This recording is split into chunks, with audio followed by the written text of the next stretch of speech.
Okay, so today I'm going to start talking about differentiability. So the focus on this section is basically being able to determine whether or not a function fails to have a derivative.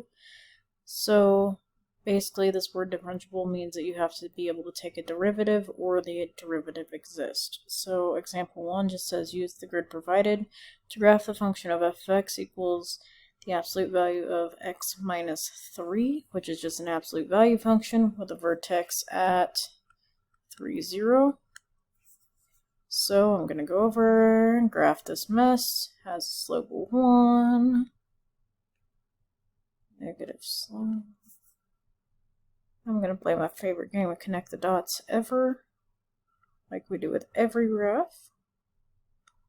And boom, that part's done.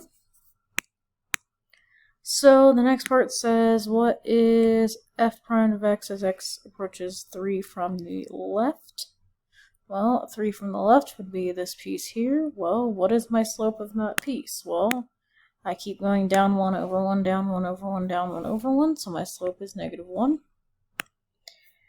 And then my next part says, what is f prime of x as x approaches 3 from the right? Well, 3 from the right, that's just going to be this piece.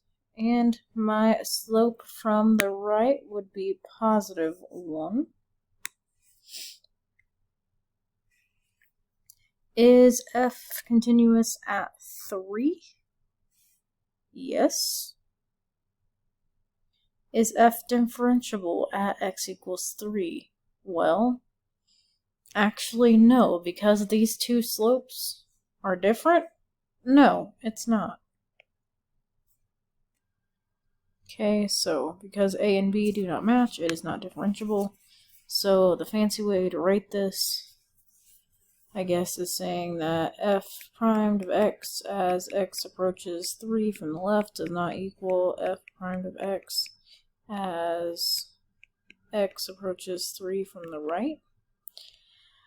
Alright, basically though, these two numbers don't match, and that's why.